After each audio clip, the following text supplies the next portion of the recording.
Plus de 2700 individus participent au Camporé international des explorateurs en Allemagne. La mission Caleb impacte Porto Rico de manière significative. Barry Black complète 20 ans de service en tant qu'aumônier du Sénat américain. Au Vietnam, les jeunes adventistes s'engagent dans des services communautaires pour aider ceux qui sont dans le besoin. Ces histoires et d'autres nouvelles de l'Église adventiste mondiale, maintenant sur ANN.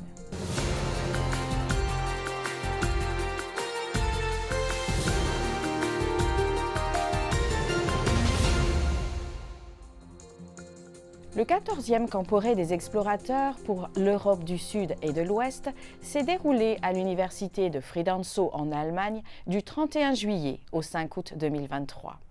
Cet événement, qui a lieu tous les 4 ans, a réuni plus de 2700 jeunes et responsables de 14 pays de la région intereuropéenne. Ils ont passé une semaine à partager leurs connaissances, à participer à des aventures en plein air, à faire du scoutisme et à explorer leur foi chrétienne sous le thème #FollowMe, Share Your Story. En français, #Suis-moi, partage ton histoire.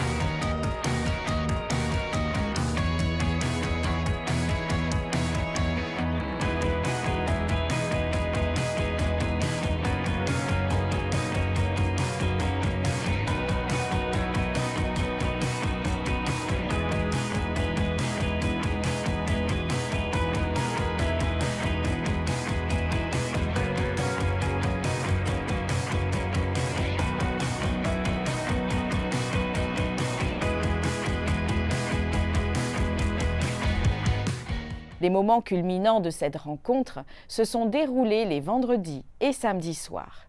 Une cérémonie de baptême importante où 14 jeunes se sont consacrés à Jésus était le clou de l'événement et une comédie musicale chrétienne, Jesus the Musical, s'est jouée à cette occasion.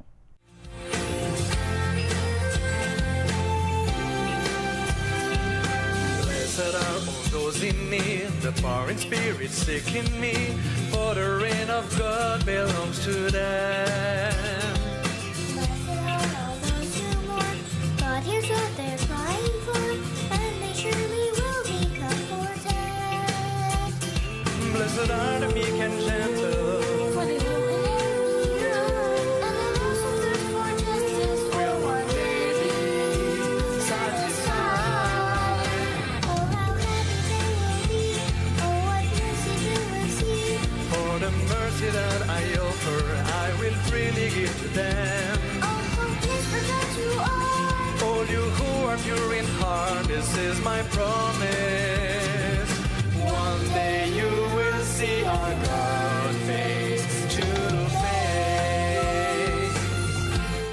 Le directeur de la jeunesse de l'Église adventiste du 7e jour dans la région intereuropéenne, Jonathan Terrell, a souligné l'importance pour les jeunes d'avoir une rencontre personnelle avec Jésus et une vie influencée par lui. Terrell a partagé ses réflexions sur le Camporé lors d'un court entretien. Eh bien, la chose la plus compliquée est toujours le début. Nous sommes au 2e jour, nous sommes en train de monter et j'espère que vendredi soir, samedi matin, nous atteindrons le sommet. Et voilà. Et puis le Camporé prendra fin, mais je suis très positif à ce sujet.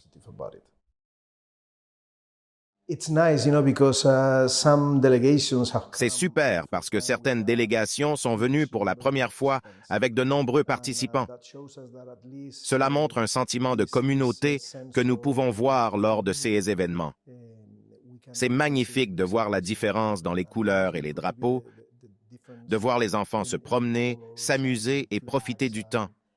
Et enfin, la chose la plus importante, du moins pour nous en tant qu'organisateurs, est la présentation des messages en soirée et le matin.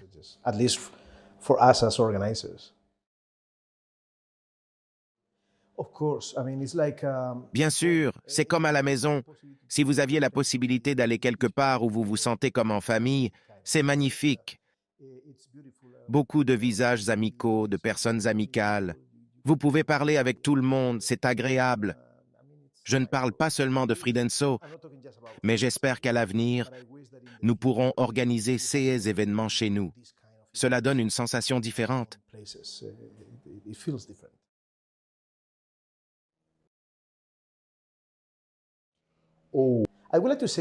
Je voudrais m'adresser non pas aux jeunes en ce moment, mais je voudrais dire quelque chose peut-être aux pasteurs qui écoutent.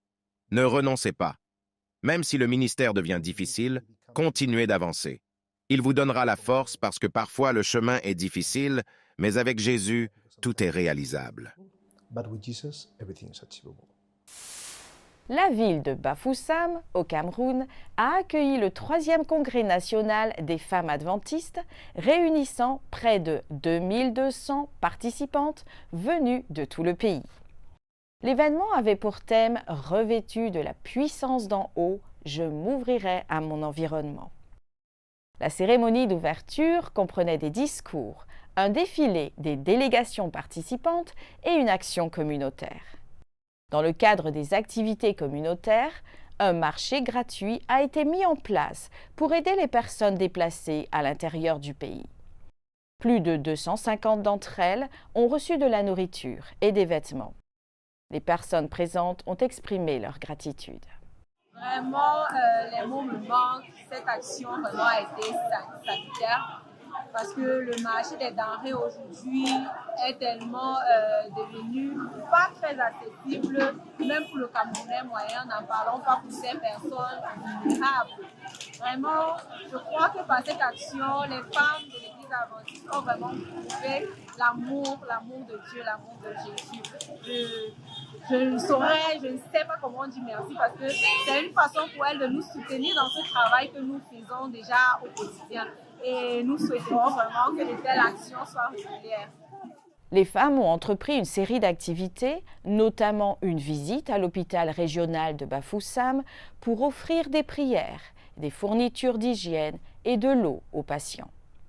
Elles ont également distribué de la littérature chrétienne, telle que des tracts, des magazines adventistes et le livre missionnaire de l'année, La tragédie des siècles.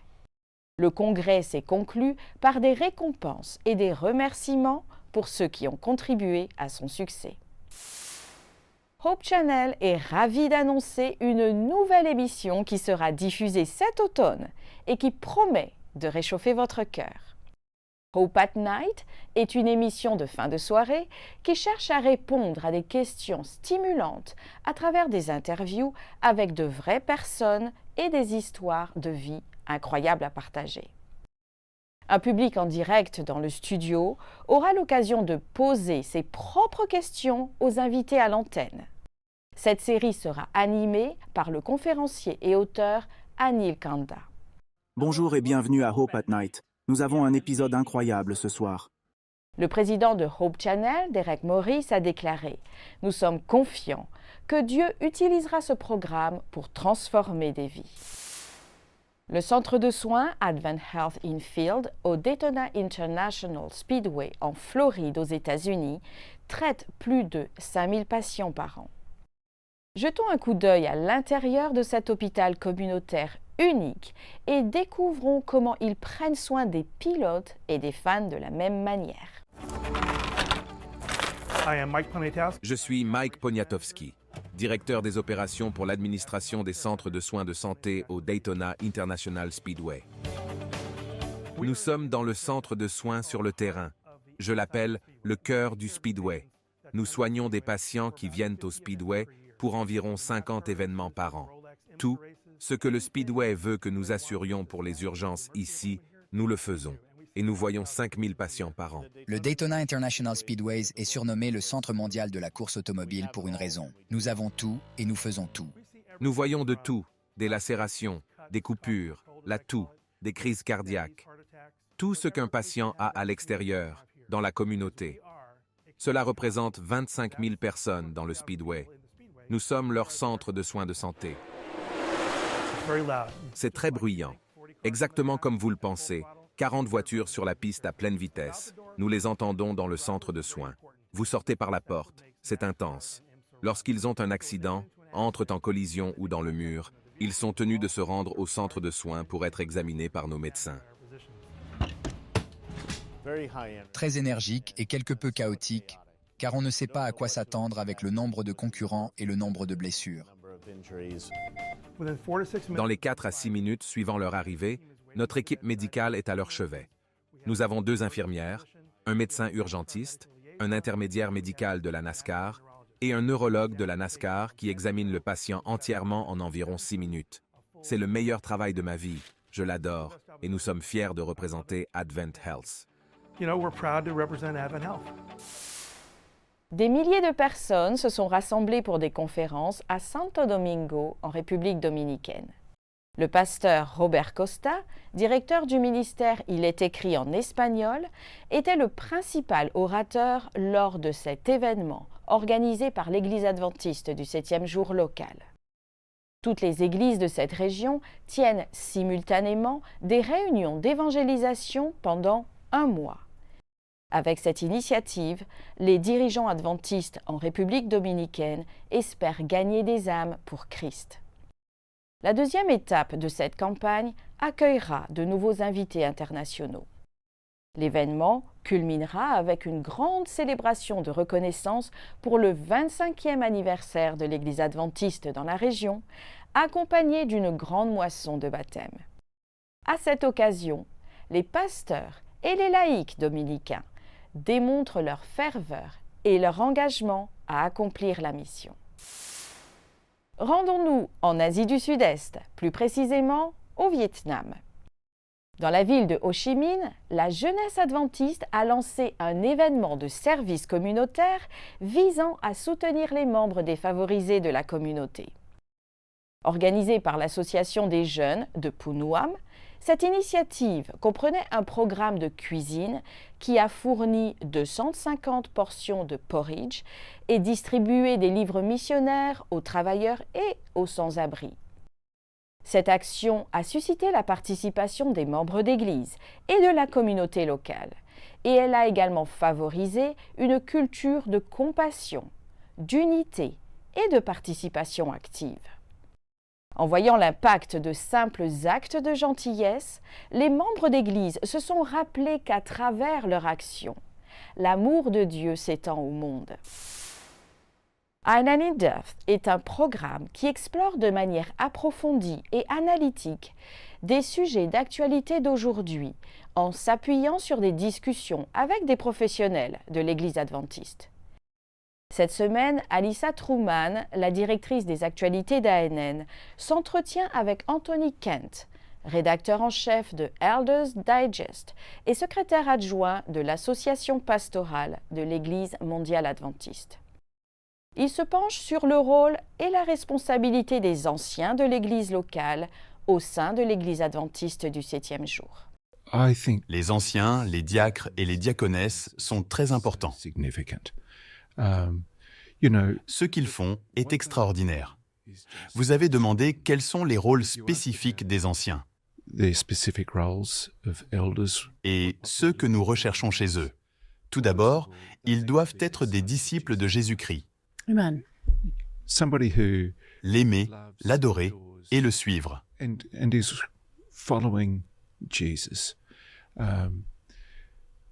Cela demande un niveau d'engagement. C'est un rôle exigeant. Et l'engagement doit être proportionnel à cela.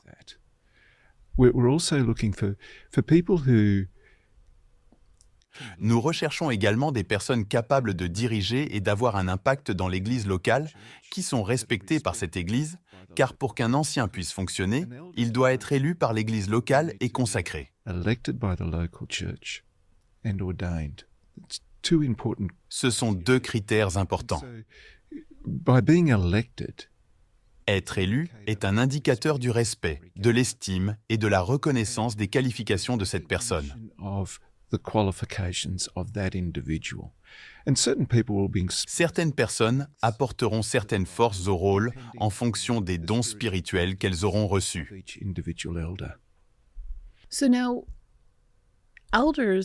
Maintenant, les anciens ont un véritable service de consécration. Pourquoi faisons-nous cela? Quelle est la différence? Nous ne faisons pas cela avec notre animateur de l'école du sabbat. Pourquoi voyons-nous le rôle d'un ancien sous un jour différent? Eh bien, en parcourant l'ensemble de la Bible, de la Genèse à l'Apocalypse, les anciens sont très importants.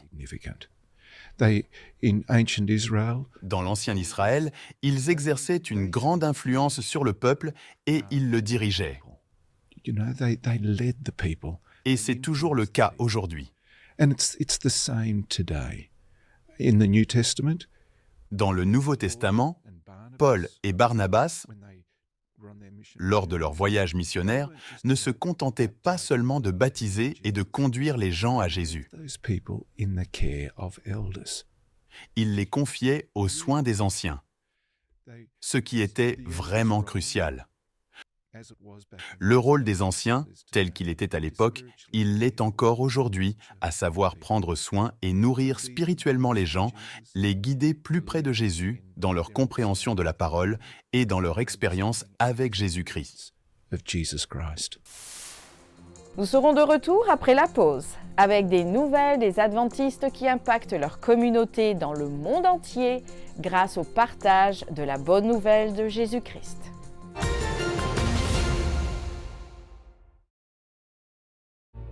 Be cheerful no matter what. Pray all the time. Thank God no matter what happens. This is the way God wants you who belong to Christ Jesus to live.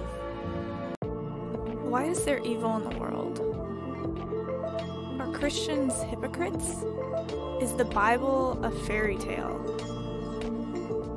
Does Jesus love everyone?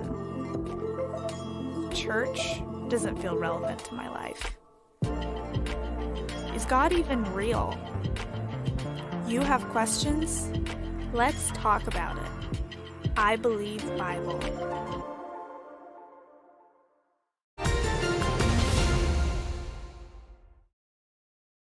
Un groupe de 19 jeunes adventistes du 7e jour de Porto Rico ont participé à un voyage missionnaire et à un tournoi de tennis de table à Utuado, une municipalité montagneuse dans la partie centrale du nord de l'île.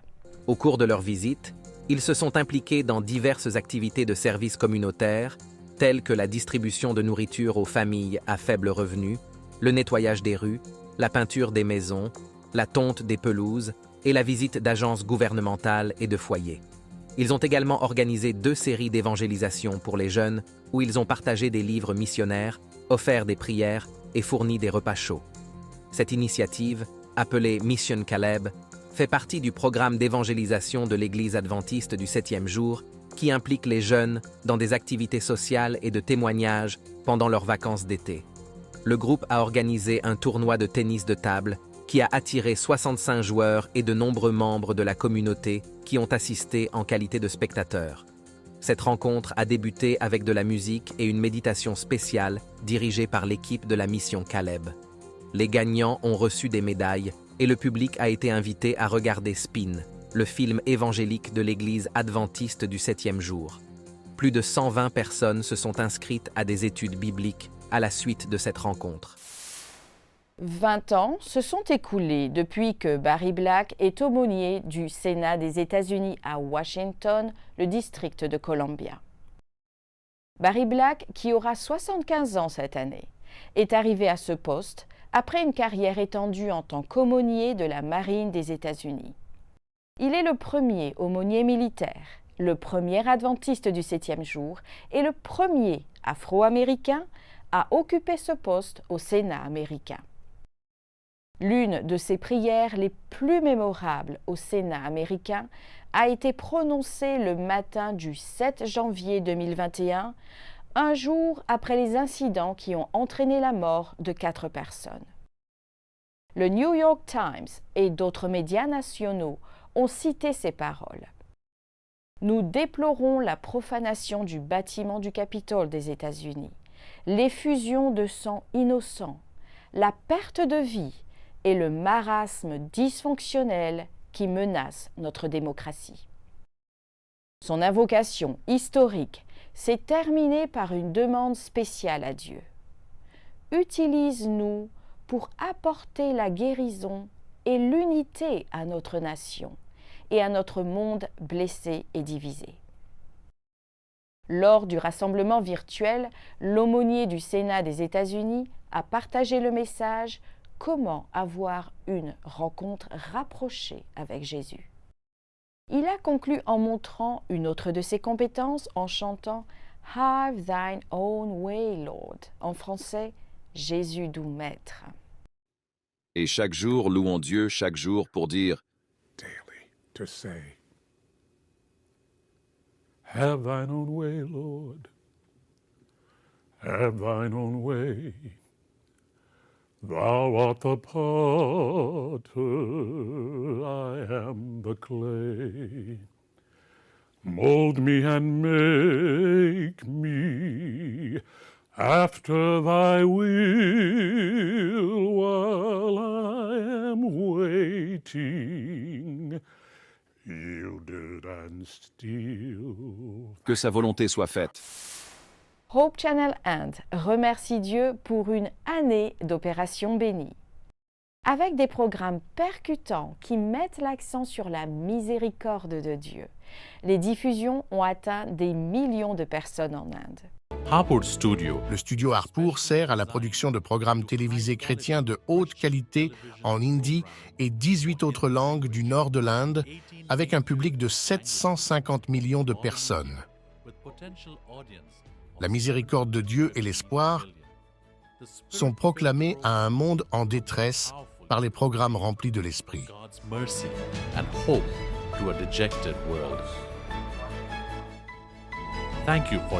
Merci pour vos prières fidèles et votre soutien financier. Vous faites une différence dans la vie des autres. Alors que nous élargissons la portée de l'Évangile au plus grand nombre, rejoignez-nous pour partager l'Évangile à des milliards de personnes en Inde. La vidéo suivante présente une production de Hope Channel Inde où des centaines de personnes se sont réunies dans l'État de Chhattisgarh pour entendre la parole de Dieu. Le Chhattisgarh est une région sous-développée en Inde. Les hindous sont majoritaires dans cet État. Ils représentent 93,25% de cette population et les chrétiens sont à 1,92%. Avec le jeûne et la prière, nous avons décidé d'organiser des réunions d'évangélisation à Chhattisgarh en avril. Les préparatifs ont été effectués par les pasteurs locaux et les bénévoles laïcs de janvier à mars. Quelques jours avant les réunions, un conflit a éclaté entre les extrémistes et le gouvernement. Les policiers et officiers militaires sont morts et le gouvernement a annulé toutes les réunions. Tristes et en larmes, nous avons annulé les réunions. Elles se sont déroulées dans 10 villages environnants.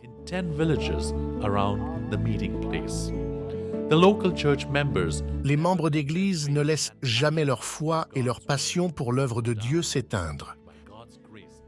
Par la grâce de Dieu, une réunion a eu lieu du 7 au 11 juin lorsque la paix s'est installée à nouveau dans la région.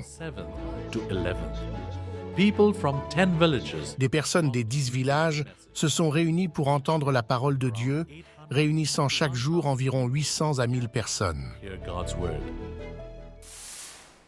L'Université Heartland a organisé un programme de formation de 2 semaines sur la santé mentale à Boutcha, en Ukraine.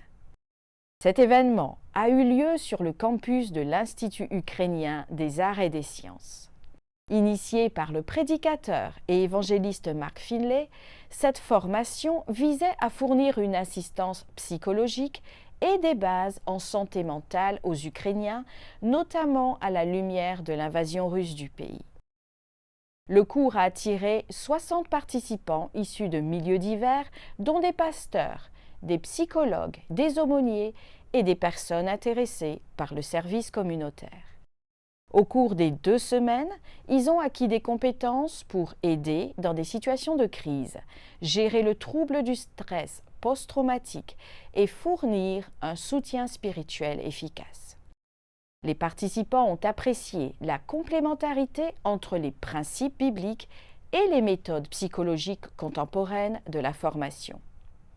Seri Lutzki, responsable du département des ministères de la Santé et de l'aumônerie de l'Église adventiste du 7e jour en Ukraine, a souligné les commentaires positifs de l'équipe de l'Université Heartland et des participants en insistant sur leur volonté d'apprendre dans cette occasion de formation unique. La radio Nuevo Tiempo au Pérou a acquis sa dernière station grâce à la contribution de l'Église adventiste du monde entier, y compris des donateurs d'Amérique du Sud et du Pérou. Cette réalisation a été rendue possible grâce aux efforts de l'offrande annuelle Nuevo Tiempo 2022. Diffusant sur 103.3 FM, cette radio a le pouvoir d'impacter la vie de ses auditeurs quotidiens grâce à son message de salut en Jésus-Christ. Un témoignage de cet impact a été recueilli à Lima, la capitale du Pérou. Une femme nommée Marleni a croisé le chemin de Brian, qui lui a non seulement offert un emploi dans un petit bus de la ville, mais l'a également encouragé à écouter Radio Nuevo Tiempo sur son téléphone portable. La vie de Marleni a pris un tournant transformateur alors qu'elle absorbait les messages diffusés sur la station de radio. Le signal de la station l'accompagnait tout au long de ses trajets en transport en commun, diffusant ainsi le message d'espoir également aux passagers. Marleni a reçu des études bibliques et a récemment été baptisée. Elle est reconnaissante d'avoir accès à la radio qui a changé sa vie et celle de ceux qui l'écoutent. Cette semaine, notre moment musical met en lumière la Chine. Yunjun interprète Oh Come Emmanuel sur le gunzheng, un instrument à cordes traditionnel chinois. Yunjun nous vient de l'Union de missions chinoises de l'Église adventiste du 7e jour.